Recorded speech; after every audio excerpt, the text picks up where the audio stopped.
Hey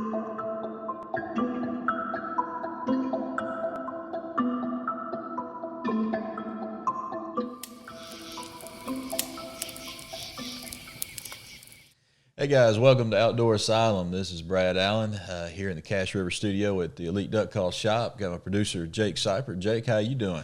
Doing real good. Happy Monday. Yeah, happy. What's happy about Mondays? Monday's always a little bit dragging.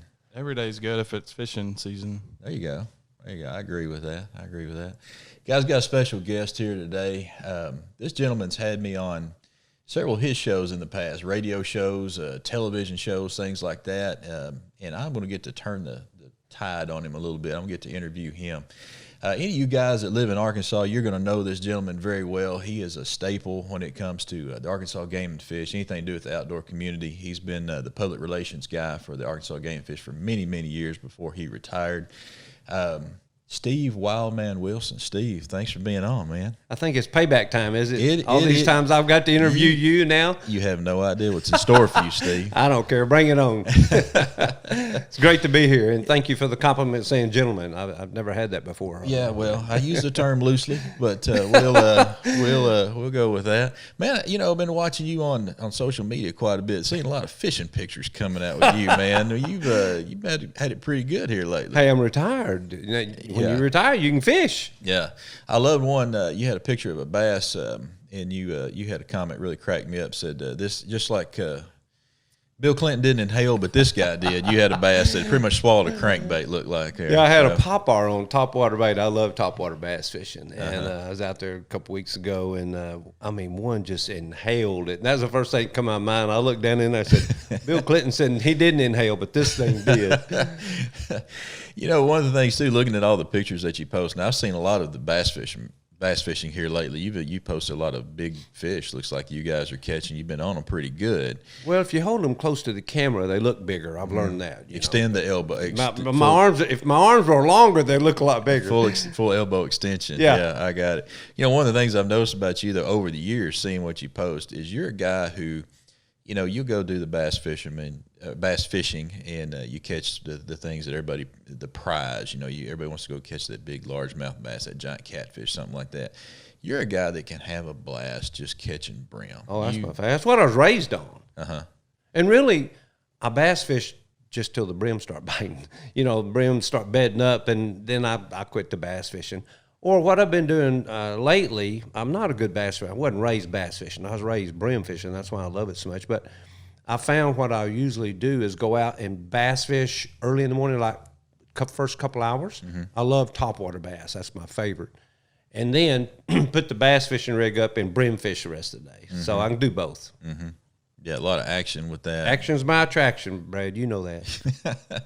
I got you. So where'd you grow up? Southwest Little Rock. Okay. I'm Arkansas all the way through. I went to school at Mableville or McClellan, and of course they just tore that school down. So I've been through 2 or 3 schools. Went to college in Oklahoma. My mom and dad, we were born and raised in a Nazarene church, and of course they wanted me to go to college. First one in my family to go to college, and they sent me to a church school. And the closest Nazarene college was in Bethany, Oklahoma, of all places. And Oklahoma's different, so I couldn't wait to get back home to Arkansas. Pretty strict upbringing then, I guess, Nazarene? Well, yeah, but I got a few spankings every night. Yeah, it is. Good people. Nazarenes are awesome. Sure. I was so fortunate to be raised in a family with parents, you know, in today's society, a mom and dad. And, of course, they love the Lord and they love the outdoors. And, you know, you don't realize how blessed you are until you get old enough to look back and go, wow, I was so blessed to be raised here in Arkansas. And so outdoors was just part of my upbringing. What did your family do? What with occupation? Dad was in produce all his life, North Little Rock Produce Market. And he taught me a lot of lessons, Brad. I didn't know what he was doing, but he knew what he was doing. He would, of course, when you're a produce market wholesale, you got to get over there early. I mean, I'm talking about 3 or 4 o'clock in the morning, because back then, all these little mom and pop grocery stores from around the state would have to be up there like at 6 o'clock in the morning to load produce to get back to their stores to have it ready for people to buy at 8 o'clock, fresh produce. And, man, I can remember many a day as a teenager coming in off of a date and just changing clothes and going to the market working. and it wore me out. I mean, that's hard work. Yeah. And I think he did that on purpose to say, son, you don't want to do this the rest of your life. Yeah, well, a lot of work ethic that you learned at an early age. Yeah. Responsibilities and, man, ethics. You know, I remember Dad sitting out in a flat bottom boat many a day, brim fishing, or maybe even a deer stand. We'd sit together and he would talk to me about responsibilities and integrity and all those things a 12-year-old boy don't want to hear about, you know. Right. But he had a captive audience. I couldn't get out of the boat, so he knew what he was doing. Yeah, your mother, did she work with him in the?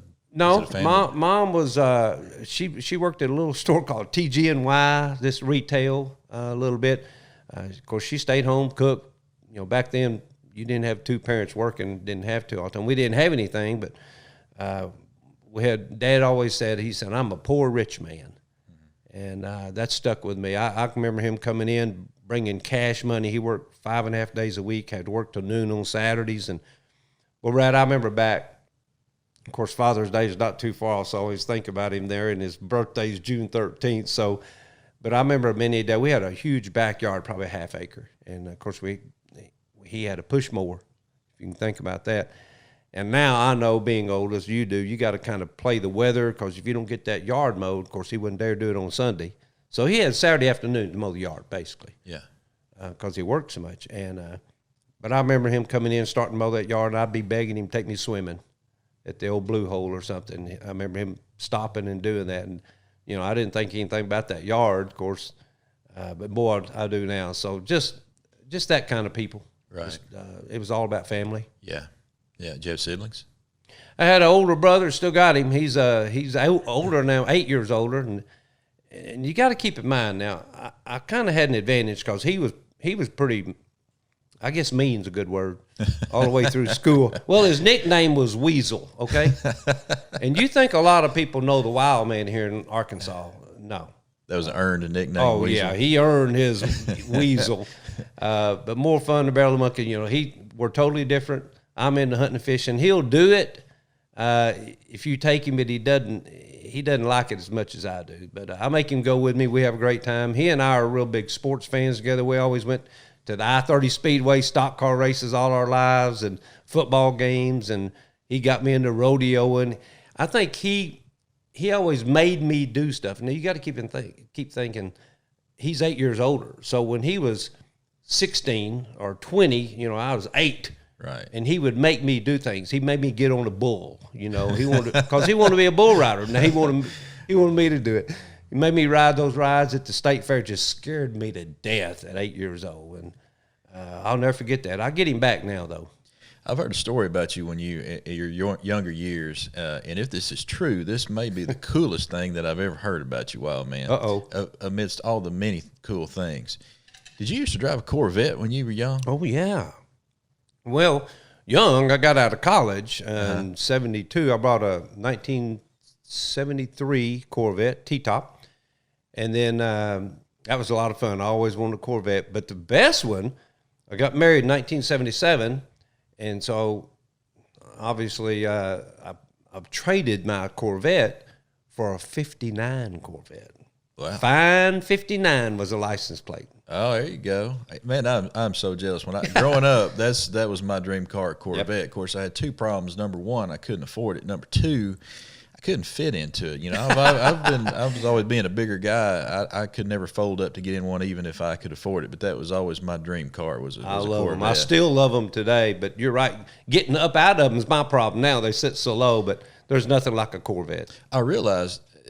I think that's when the first day I thought, oh my gosh, Brad, you're getting old. I used to sit and just, when I'd see a Corvette, I just like, whoa, you know, I might forget where I was going because I had to check that car out. Yep.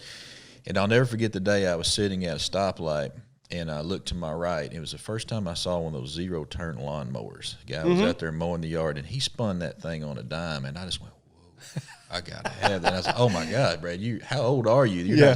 Corvettes don't do it for you anymore. Now you're looking at a zero-turn. You're looking at a lawnmower now. And, and you're thinking maybe afford one of those lawnmowers. Maybe one day.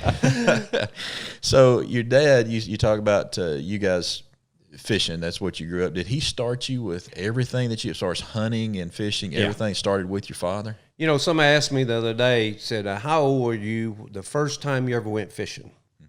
And I got to thinking, I can't remember not going fishing. I mean, just part of my life. Right. Mom and Dad both took me fishing. She loved it too. Mm-hmm. But I remember many a day, of course, like I said, he worked a lot at the produce market in North Little Rock, and he would get off like at 4 or 5 o'clock in the afternoon. And of course, in the summertime, you could fish to 8.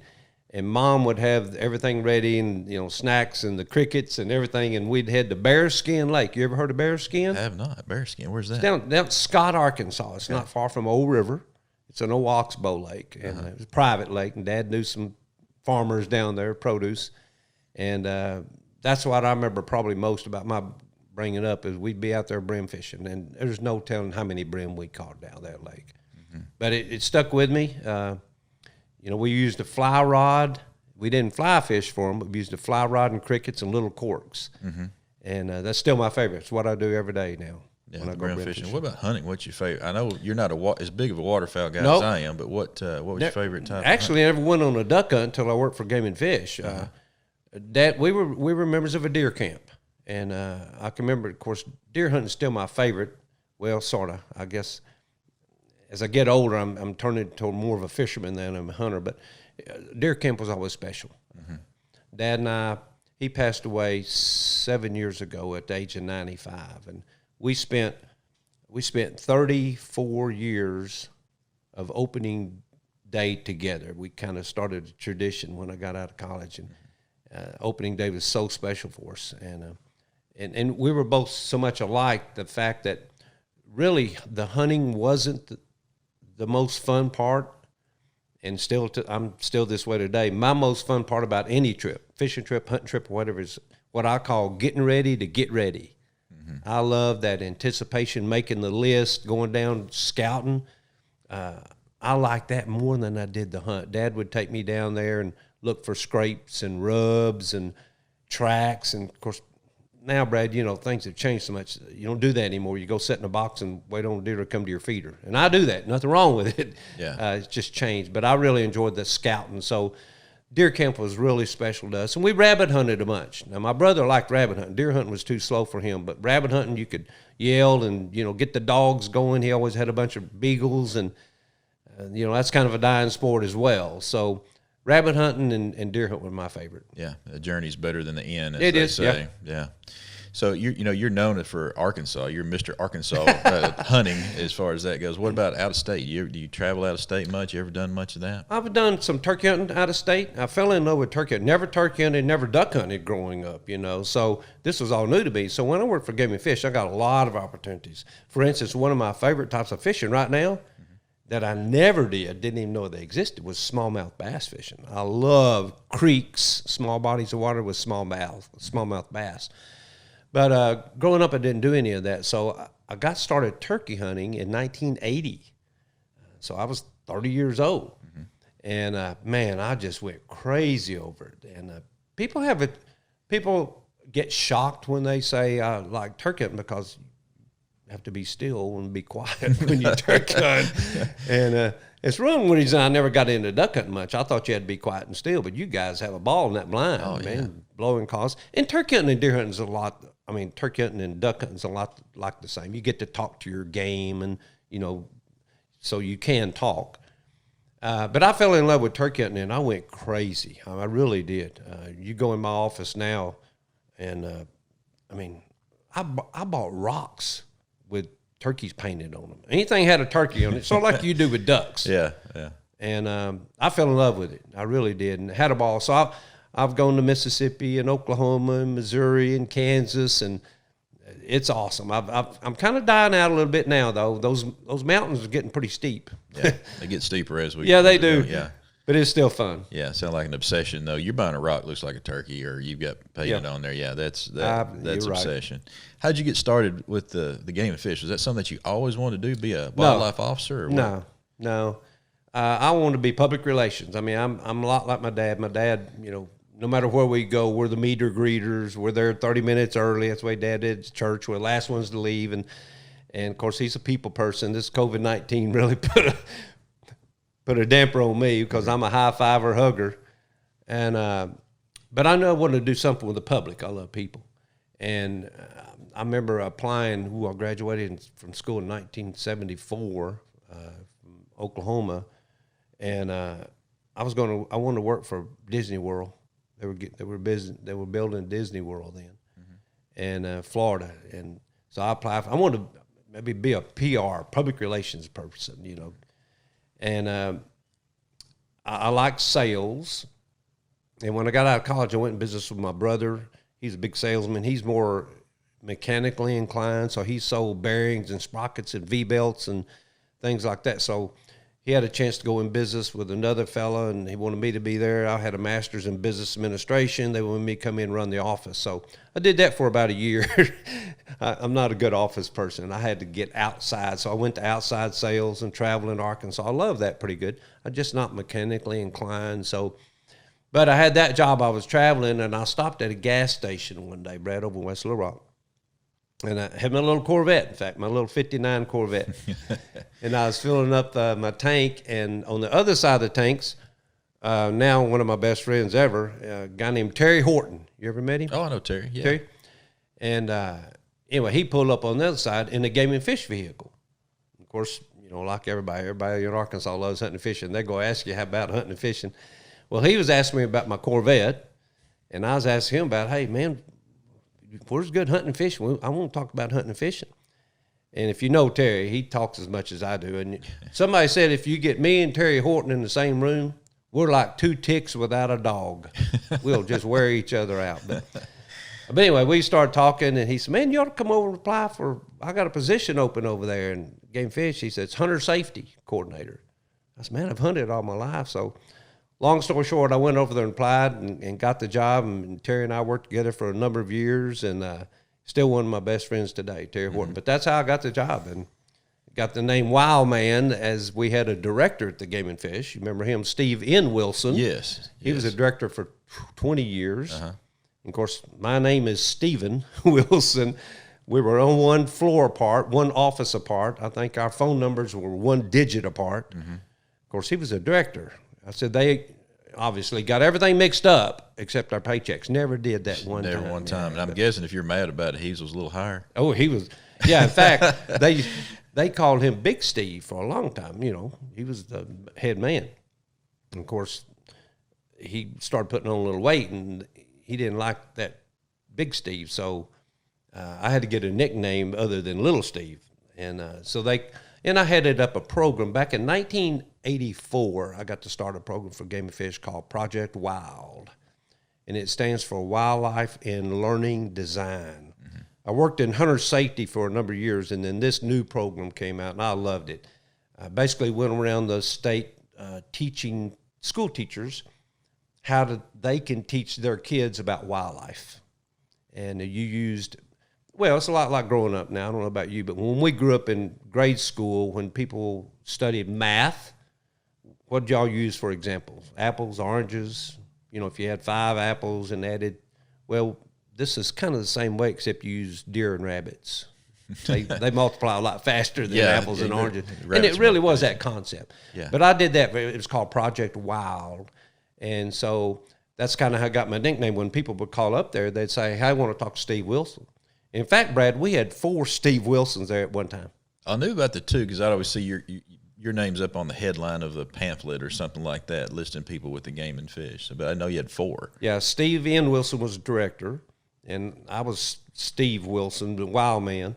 And then we had one up in North Arkansas that was a biologist around the mountain home. And then for a short period of time, we had a fisheries biologist in southwest Arkansas named Steve Wilson. So we had 4 Steve Wilsons. So when people would call up there and say, I want to talk to Steve Wilson, of course. Which one? Yeah, they said, which one you want? And then they'd start saying, I want that wild one. Project Wild. Yeah. So that's how I got my nickname. Well, that's cool. I always wanted to know how you got that name. I was hoping it was prior to the Corvette or right around the time you got the Corvette. I want to make up a better story than that. That's not really exciting. I was going to make up something about a hot tub or something. Yeah, exactly. So, but when you started the Game and Fish, were you I want to say just a wildlife officer, but public relations was not the title you started with. Yeah, I was never a wildlife officer. You know, you were not? No, okay. I'm not enforcement type people. You know, I love them. They do a great job. You got to be called to do enforcement, regardless, wildlife or whatever. Tough job. Doesn't pay anything. It's dangerous and so forth. But no, I'm a people person. I'm too nice to be a wildlife officer. I trust everybody. You can't do that. I worked with them for a while, and and that's a good thing to do because you gain respect for them as well. Lord gives you all gifts and stuff, and that's not my gift. Just like theirs, they can't come in and give a public presentation very well. So when I started there, I was in hunter safety. And really, Brad, you look at your life and you always try to see, well, why am I doing this and what happens? But if you look, I majored in speech, business, and education in college. Mm-hmm. I got a functional degree. You ever heard of that before? A functional degree? Functional degree. That's really what it was. I've never heard of it before or since. I think they just wanted me to get out of college. They wanted me away from, really. But it was a combination degree. I like it. It's speech, business, and education. And, man, if you get on this side of my life and look back, it was a perfect degree for what I did. I mean, I did a lot of public speaking. I still educate people about hunting and fishing. One of my most favorite things to do is introduce people to catching brim or turkey or whatever. And then, of course, I was over a department, so I had personnel to worry with and responsibilities and budget. So speech, business, and education. I went ahead and got a master's in business, but I think my gift is outside the office. It's outreach. That's my favorite. Mm-hmm. I was going to ask you, how did the wildlife officers, did they react to, the difference in your job? I mean, I guess they enjoyed what you did to a degree. Were any of them kind of jealous of the things you got to do, or how was your relationship with most of the officers? Well, the Game and Fish Commission, I love it. I really do. My heart's still there. I was there 37 and a half years. Yeah. And, it's not perfect. It's made up of people, of course. But one of the problems, like I worked in sales. You've been in sales and so forth. You got different departments. You got inside sales and outside sales. And it seems like they always, the inside people, all these outside salesmen, all they do is drive around, drink coffee, stuff. Yeah. And, of course, if you're out there selling stuff, you think, them guys just sit on their tails all day inside and talk on the phone. Mm-hmm. If you ever get in each other's shoes, it's a little bit different. Yeah. And the same thing, game fish. You got different divisions, and it's amazing what we get done working, I say not together. You're divided, your divisions. I don't like the word divisions. You got wildlife management division. They do a great job. Fisheries division. You got enforcement division. Then you got communication division. So you're all fighting for your own little piece of the pie. And sometimes you don't work well together. You're jealous, or you say, all y'all do is sit in the office and talk on the radio. We're out here hauling fish, which is hard work. So I did my best to try to break that down. And I think doing that, I would go, rather than have somebody in, like if you had a biologist or a wildlife officer in here today on the show, they'd do a great job, but they're not in their element. Right. So lots of times on our TV shows and radio shows, we'd go to their home place, let them show off what they've done, their lake or their wildlife management area, and they were in their element there. So I think we broke some of those barriers, and but you can't beat Arkansas Game and Fish, in my mind. It's not perfect, but go to Oklahoma for a few years, you'll appreciate Arkansas, I guarantee you. Yeah, grass is always greener, you think. Yeah, you Not think always. for a while, and then you say, man, I think that's the problem. People have lived here all their lives. They've never left. They don't know how good they got it. They really don't. Mm-hmm. I couldn't even believe I went out west a long time ago to some of these conventions, and they said, well, you need to come out here and go fishing with me, trout fishing. I said, why would I come out here and go trout fishing? We got world record trout in Arkansas. Mm-hmm. But they have a fishing season. Yeah. Did you know that? Out west, they got fishing season. You can't fish year round. Yeah, I knew some of the salmon might be a little bit restricted on that, but I didn't even think about trout. Yeah. A lot of places. So I just think we're all spoiled here in Arkansas. We've lived here, never left here, many of us. Yeah. And of course, maybe this COVID-19 makes us appreciate a lot more things than before.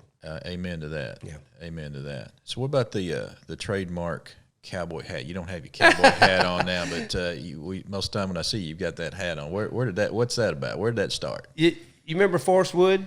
Ranger Boats. Ranger Boats. Of course, he did that. And of course, when you have a head like this, you need some sort of thing. In fact, I was wanting to be a race car driver today. I've gotten a number of hats. I'm going to shift them around from time to time. Give me a little PR. I do commercials for Smart Auto and Bradford Marine and Bass Pro. But Yeah, I rode horses. I grew up riding horses, rodeoing. Once again, my brother got me riding bulls when I was like 8 years old. And that's love right there. Thank the Lord. Yeah, I rode a few and bucked off of a bunch, but I've always loved horses and outdoors. And so kind of use that as an identifier. And again, once again, just knocking the shine off a little bit. Yeah, it does. It's good for TV, covered up. Unfortunately, I'm starting to relate to that a little That's bit. Good, I may be getting some advice on knocking down that shine before Brad, skin is in now. That's what I'm saying. People do this on purpose now. Mm-hmm.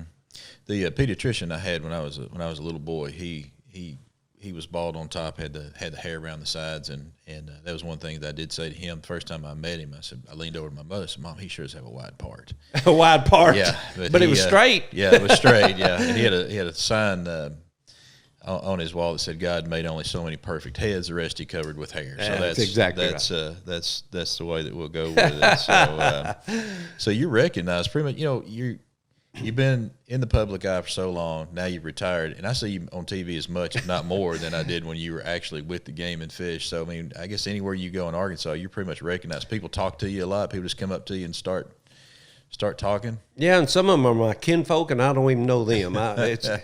Yeah, one of the great things, again, I'm a people person, and through the 37 and a half years with Game and Fish, I had the opportunity to travel all over Arkansas, and you just can't beat some of the best people in the world. Home, I mean, just genuine people. You know that. Sure. You live up here, and no matter where you go, and of course, I traveled a long time with hunter safety training classes, teaching classes, so a lot of those kids that I put through hunter safety are now retiring.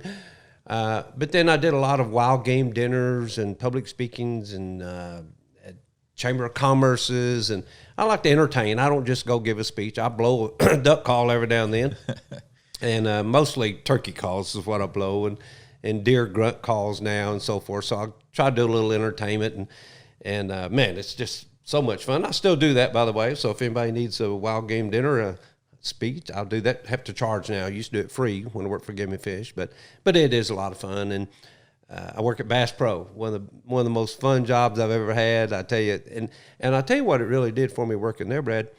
When you do a TV show or a show like this, a lot of people watch you, and every now and then you get people say, "Hey, I watch it and enjoyed your show," but not everybody. Mm-hmm. And but working there at Bass Pro, it really made me realize how many people watched. I mean, I get people coming and say, "Man, I used to watch your show all the time." I was on AETN for so many years, and I go, "Wow, I didn't know that." So that's really a lot of fun for me, and seeing people that, I'll say them and they'll say, "You spoke to my church back in 1994," and I'll remember something about that particular night, whether the weather or something.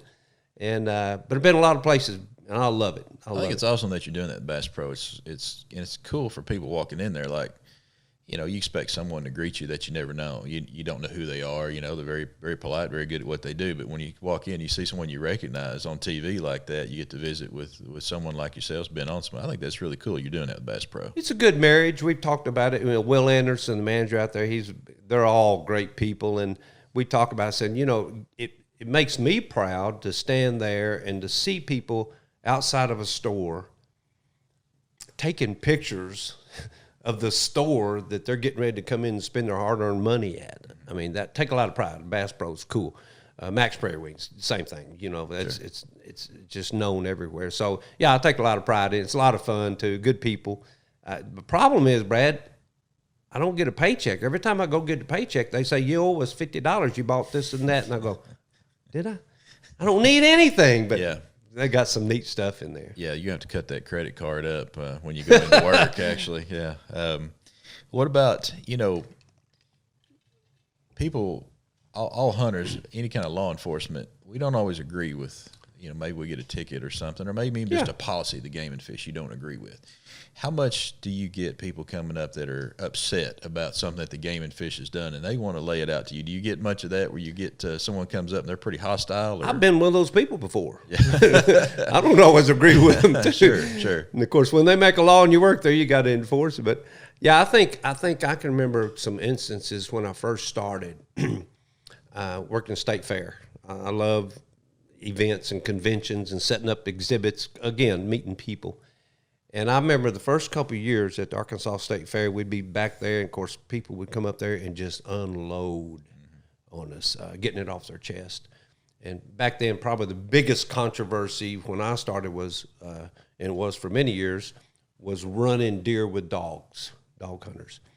And there's still controversy. Duck hunters, you're in the middle of it. You know, you're never going to please everybody. And but anyway, I remember standing there one time, and when it finally hit me, some guy come up and he just unloaded. Man, you guys do this, you guys, and it made me feel bad. And I used to try to defend us, you know, and you can. I mean, if people will stop and usually listen to you for a little bit, you can educate them on why you have rules and regs. Some of them are just purely political, which is wrong. But that old boy got through, and he ate me out. And finally, before he left, he said, "You boys keep up the good work." And I looked at him and said, "Wait a minute." I said, "He just chewed my tail out and then gave me a compliment." Mm-hmm. And I found out that's when I quit taking it personal. They just wanted to get it off. They wanted somebody to talk to unload. Mm-hmm. And he did. That's fine. I passed it on to the people in charge. But I think that sends a message to me that the people of Arkansas, the hunters and fishermen, are so passionate. Right. I mean, they are. And I appreciate that in them. I mean, almost too much. I mean, I've seen people, you have too, lose their families, lose their jobs over hunting and fishing. They're going hunting. Right. You've seen that. That's why a lot of people are in business for themselves. They said, "Hey, I'm taking off. I'm going hunting," or lose their wives or family. And I love it. But there are things more important in life than hunting and fishing. Absolutely. So you retired. What year was the retirement of fishing? 4 years ago. 16. Okay, 16. Yeah, 16. Mm-hmm. Mm-hmm. I remember when they had the roast. when you retired, they had the big roast of Wildman Wilson. That was a fun event. One of the most fun times I've ever had in my life. Yeah. So you took a pretty good grill in there. Most of the guys were pretty nice too. I was shocked at how I thought, man, you guys are babying Wildman here. Nobody's really getting on. Trey Reed, I think, got you more than anybody. He came in, hit you pretty hard. You know, Trey Reed and I worked together for 12 years and did TV together, and it's really funny, a great friendship there. We're probably the most opposite people on other sides of politics and religion, you know, all that stuff. But we're best friends, and you can do that. Mm-hmm. You know, you can agree to disagree, and we still have a ball. But he probably knew a lot more dirt on me than a lot of those people, because he and I have been through some, you know, traveling and up early and out late and all around the state, hunting and fishing, doing TV shows. So he was pretty nice, though. He knew I can get him back. You know, he hadn't retired yet, so yeah, I still got some dirt on him. His best line, I thought he was kind of making fun of you for not being a little bit vertically challenged. Oh yeah. I think he said you saw you coming out of a deer stand, compared you to the Keebler elf, which I thought was a little bit below the belt, but it was pretty funny. Well, you know, they say good things come in small packages. There you go. I've changed that. Good things come in bald packages. Bald. Yeah. Yeah. I'm going to change hats now. There you go. I felt like a race car driver. Hey, you got to do it. Got to do it. So, like, when you retired, what was that transition like? I mean, you did that for a long time. You're in the public eye. You were you're a busy man for a long time. So tell me about retirement. How's it been? It's weird. It was. You know, you never know what retirement's going to be like till you do it. Mm-hmm. You know, I knew I didn't want to work full time. I knew I didn't want to go home and sit on the couch, obviously. Action's my attraction. So blessed that I still have my health. I mean, I feel great. I really do, for 70. And so you don't know. I knew I wanted to do something. That's why I went, you know, I was already working with Bass Pro when I was at Game and Fish, just through some corporation things and promotions. So I went out there and I said, "Hey, Will," I said, you know, I've got some time. I'd like to do some seminars. You know, you've done seminars out there. And so I went out there and he said, "Yeah, come on, do seminars a couple times a month or something like that, and give me something to do." And he said, "I'll give you a gift card for coming out." And that's great. So I went out there and did that for a couple months. And I went into Will. I said, "Will," I said, "I like doing these seminars, and I'll take your gift cards." I said, "But so far, nobody's come to any of my seminars. Nobody's showing up." So he said, "Why don't you just come to work here?" I said, "I don't know if I want a job. You know, I don't want to be tied down. I mean, right. I want to go fishing when the fish about." He said, "You just kind of work when you want to." Mm-hmm. I said, "I can do that." He said, "Just stand up front and talk to people." I said, so that's how I got that job. So, but Brad, it's weird. You know, a lot of my fishing buddies Trey and all them, they're still working, so they can't go when I want to go. And my dad passed away, 7 years ago, so he was my hunting buddy. My brother kind of moved to North Arkansas. He was my stock car racing buddy and my football buddy. And then I've got a grandson, 10. He'd be 10. Yeah, he was 10 last month. And I was kind of counting, that's always awesome. I love him to death. But he's not really big into hunting and fishing. So I was kind of looking forward to that. He's getting better. So it's kind of different. And that's why you see me trying to occupy my time. I got to stay busy. I don't mind mowing. I just got to do something. Yeah. Yeah, I think, I expected once you retire, man, we're not going to see Wildman again. If we see him, he's going to have a beard down to his belt buckle, and he's going to be out there in the woods. He's going to be hunting every day. But it's kind of different once you finally get all that time on your hands. It is, and I love hunting and fishing, but I don't want to do it every day. Yeah. I mean, right now, a couple of times a week, I need a little break. Even if I'm catching them, I just need a little break. And a lot of people's not like that. I got buddies that can go to deer camp and stay 2 weeks and never come in. I got to have some people around and I'll go back. I'm ready to go back. But everybody's different, and I still like traveling Arkansas, do those speeches. I love going to little towns. That's one of my favorite things. You go to Hampton, Arkansas or Mountain View and talk to the chamber or church up there. And just, like I said, it's just some genuine people here. Mm-hmm. I see you doing commercials all the time. Yeah. Of course, you work with Bass Pro. Who are the other companies that you're doing commercials for? You're with Smart Auto Group. They're mainly in South Arkansas. They got 5 locations, 3 in Whitehall, 1 in Pine Bluff, and 1 in Malvern. Neat family. Been in business over 100 years. I'm not a car person. I don't know automobiles that great, but in fact, I was in Bass Pro and working, and a guy with an agency in Little Rock, Jason Spees, he's got his own agency now. He used to be with Channel 4 when I did my show over there. He was in sales, and he started his own agency called Agency 501, it's an ad agency.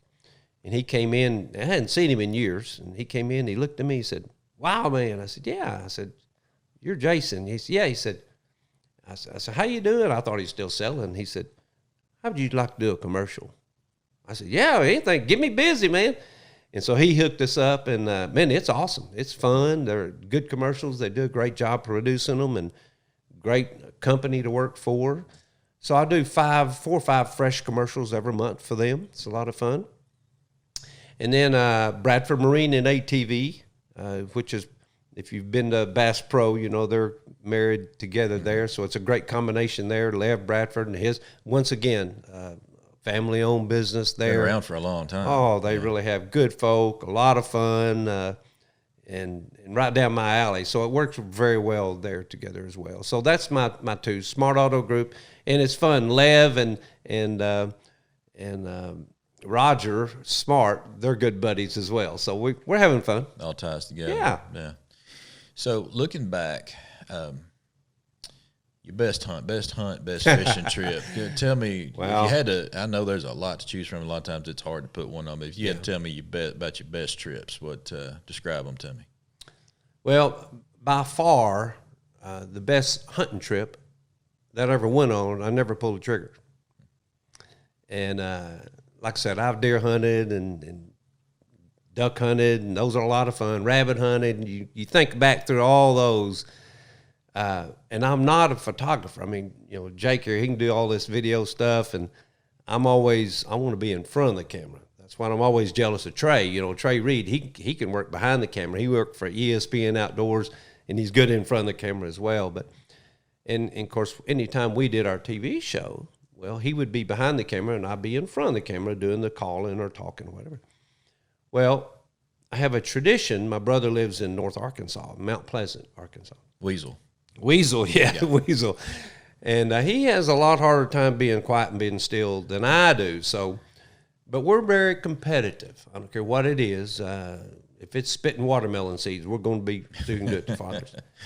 And so I got into turkey hunting in the early 80s, and he never turkey hunted either. So he wanted to start. So I got him on a few turkeys, and he did pretty good and killed a few. So we started a tradition a few years back of I'd always go up there and hunt with him on opening day.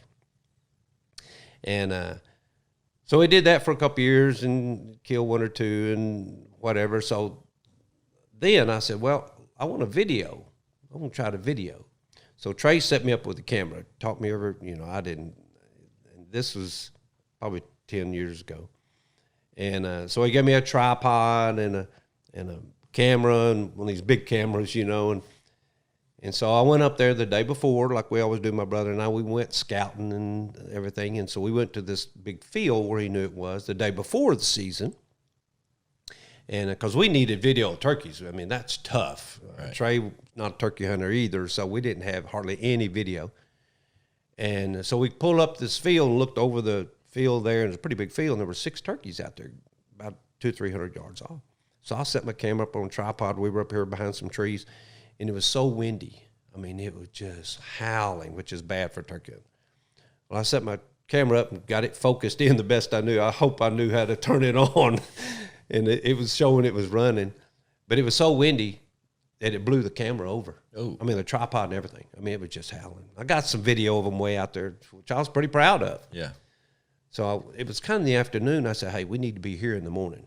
And we even picked out a tree to be under and so forth. So I was sleeping good that night. I had my camera up. The next morning, got over there, sitting in the car. I can never forget. Of course, it was about an hour before daylight. The car was just sitting there shaking like this. The wind was still just howling, which just deflated. I mean, that's horrible, horrible wind. You can't hear. So we said, hey, we're over here. Let's go. So we took the camera and went over there and sat under a big cedar tree type thing and could see out across the field. Lo and behold, long story short, so you talk about turkey hunting, you don't get short stories. Set the decoy up, and first thing, right out of the bat, still kind of dark, a coyote runs out there and tries to get our decoy, which is another bad sign, for turkey. I said, oh, man, wind was blowing. Anyway, I sat beside my brother. I set up the little camera on a tripod here, and was all set up and everything. And I looked way over there about 300 yards and saw a turkey. Couldn't believe it out there. I mean, and I told my brother, I said, I see a turkey. So I started calling, and we could see him gobble. Couldn't hear him. The wind was blowing so hard. Man. Well, 30 minutes later, he was in our lap. He came all the way across that field, full strut, running, gobbling, and went out of sight a couple of times, and you can imagine anticipation. Come right up over this hill, full strut, 25 yards in front of us, and I had that camera full frame, praying to God it was on. I was checking everything. Of course, couldn't move much. And I followed the turkey full frame over to the decoy, got to watch my brother kill it. It was just an awesome. I'm getting goosebumps thinking about it right now. So that had to be the highlight. Yeah. That's also, you had the coyote, you had Wiley and Weasel, both on the that's same true, hunt that morning. So. You're exactly right. Here's the bad thing about it. You know about filming, how that is. Of course, I filmed that. Of course, I'm not in the film, and Charlie's not in the film. It's just the turkey. My brother Weasel's not in the film because I'm videoing the turkey. Well, I got home. I couldn't wait to call Trey. And I said, Trey, I was over. I said, you got to come in now and see if this is on video. I was scared to even rewind it. I was scared I'd erase it. So he came in. We were just elated. Well, the next morning, we got up. And I said, call my brother. We drove back up there, and he videoed us setting the decoy up so he could video us from and it edited into the show, and so forth. Had us wear the same clothes that we wore. So he did a great job of putting that together. It's a memory I will never, ever forget. Mm-hmm. What about, that special, mainly because of the person you're with, what about harvest? Do you have like a big deer or anything that you've harvested that you're really? I do. I've never had a deer mounted. Really? I've never killed that big of a trophy. Killed a lot of deer. I've never had a fish mounted. My goal is to catch an 8-pound bass. I caught a 7-pound before, and the 8-pounders got away. Sure. I've had them on there 2 or 3 times. I'm not real big into trophies. If you give me a choice, that's the hard part about game and fish. People want a lot of big everything. You want a lot of big trophy deer. You want a lake full of big monster bass. Well, you really can't have that. You either got to have quality or quantity. Right. A management thing. So I would choose quantity. I'd rather catch 50 brim than 1 big bass. Not everybody's the same way. My brother, he just wants to kill a deer. He said, I don't care if it's got horns or not. That's fine. He's got that. But there's other guys that, Jake's killed some nice bucks in here. There's guys that will wait and pass up small 8 points for these. And that's fine. I won't. Mm-hmm. But that's what I love about it. You know, everybody, you draw your line where you want to, and don't try to get me to change. Just like duck hunting. Right. You know, a lot of guys won't shoot a duck sitting on the water. Mm-hmm. Have you ever shot a duck sitting on the water? You darn right I have, and I'm proud of it.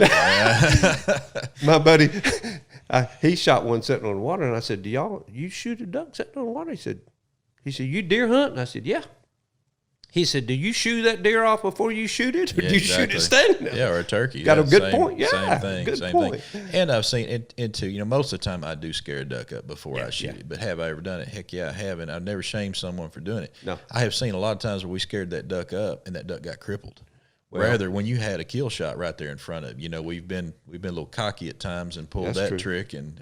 But sometimes it's hard to kill them on the water too. It is. Sometimes your best kill shot, if you can get them right up, your best kill shot is to jump them. But but everybody draws their line different places. Yeah, and I don't shame anybody if they want to shoot it on the water, have at it. That's right. You want to shoot that little deer, have at it. Whatever you want to do is what you. As long as it's legal. Exactly.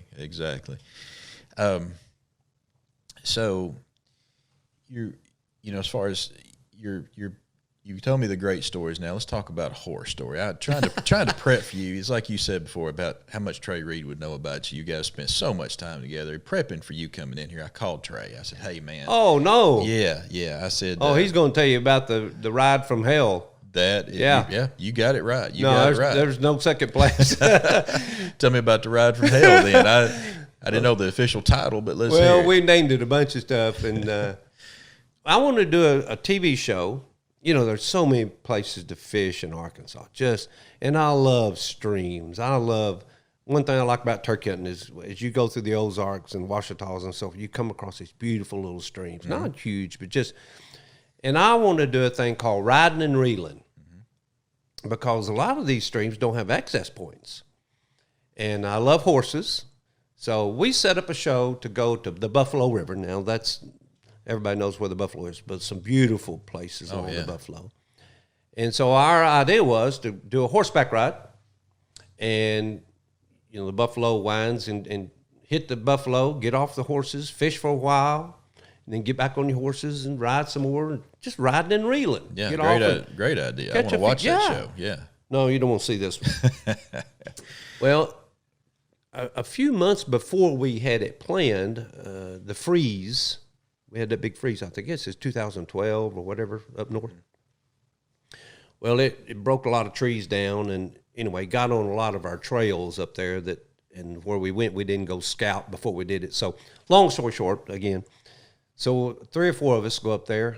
We had Rhonda Mills from Buffalo Outdoor Center met us. She was the only smart one of the group. She'd been on this before, done this before. I never had. And 2 things she did that I remember that I've learned. She brought a change of clothes. And I said, it's just a one-day deal. Mm-hmm. But every time we'd stop and wade out to go fish for a little bit, she would change clothes behind the bushes over there.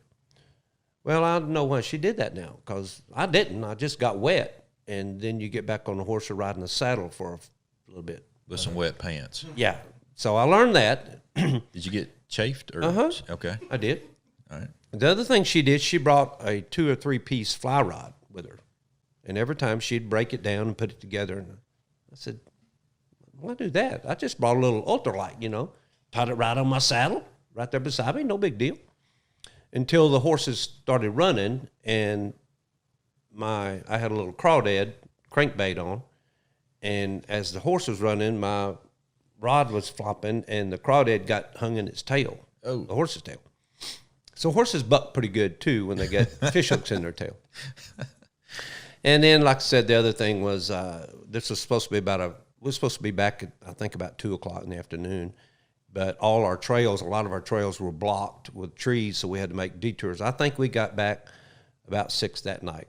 And me and Trey both were in trouble, but that was the trip from hell, we called it. Never forget it. Yeah, so we caught 1 fish, I think, the whole day. 1 fish the whole day? Yeah, to make it worse. Oh, my gosh. My gosh, yeah. And then your trail being just cluttered with limbs and stuff. Oh, so, yeah. You couldn't trees, get around. we had to make big detours. And so forth. And we had a lot of Uno shows. I don't know if he told you about the string of Uno shows. You've done duck hunting TV shows before. Sometimes they're just not, squirrels aren't out, the turkeys aren't gobbling, the fish aren't biting. And I think for about 6 weeks, and we had a 30-minute TV show every week, so we had to get a show. It wasn't like we can come back. We had one chance at it, and I think we killed one squirrel on the trip, one rabbit, caught one striper, and there was something else, maybe one duck, I don't know. But you just have those days. But we had to get a show. A lot of education in those shows. Yeah. So you talked about, when you started, your father got you started. Yeah. And I know how close you were to him, seen some of the shows you guys hunting, really touching stuff, you and your father hunting. So you have a son? Nope. I got one daughter, Celeste, and she's my girl. Okay. She's my boy, if you will. Of course, my nickname is Wildman, and she goes by the Wild Child. Wild Child. She's killed 3 deer. And of course, now she's married to a fireman, Nathan. It's real interesting. I never had a son, but she married Nathan about 10 or 12 years ago, I think, and he's a firefighter, good guy from Hot Springs, but he never hunted and fished. Nothing against it, just, right. Wasn't in his family. So he's my boy now, and he catches on quick. So he's interested. In fact, I'm not taking him anymore. Yeah, he's killing more deer than I am, but he really caught on well. And he loves it, and once again, they have a boy named Luke, and he was 10 this month earlier, and he's not. It's not in his blood, but I think he's getting to like it a little bit. He likes riding 4-wheelers and stuff, but he, this technology. It's a whole nother show we could do about technology, and he's into computers, and he's good on them. He's great, but I'll get him there. Yeah.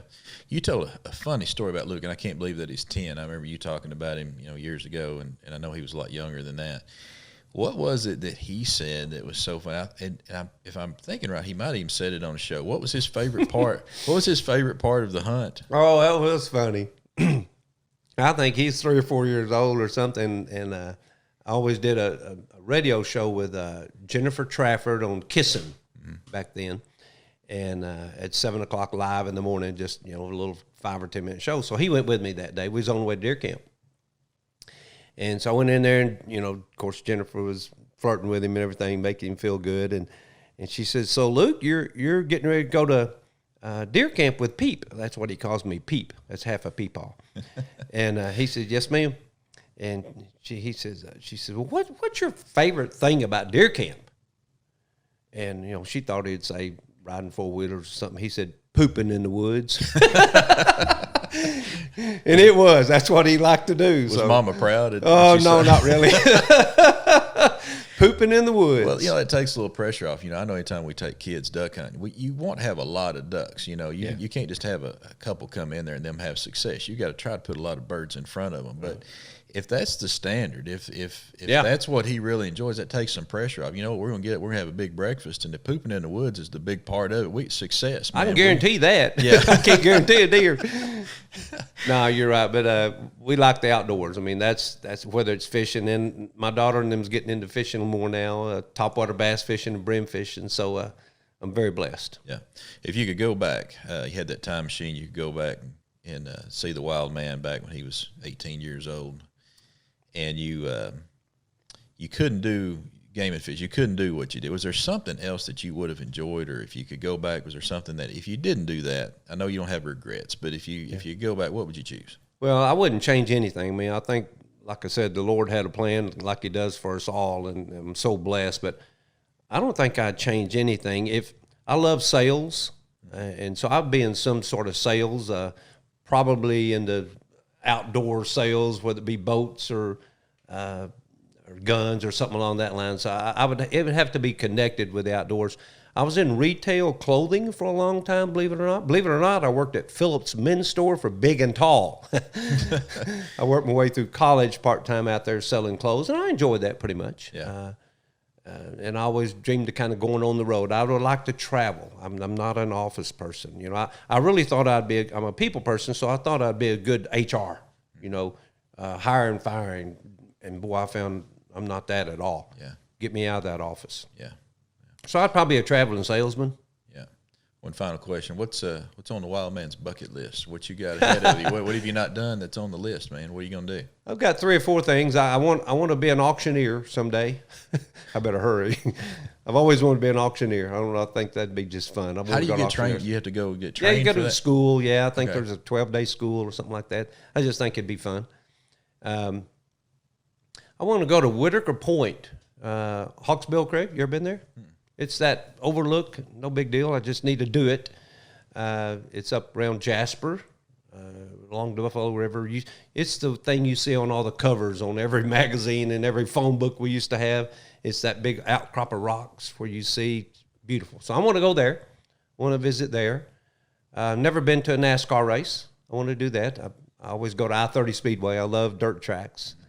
So I've got a few more things like that.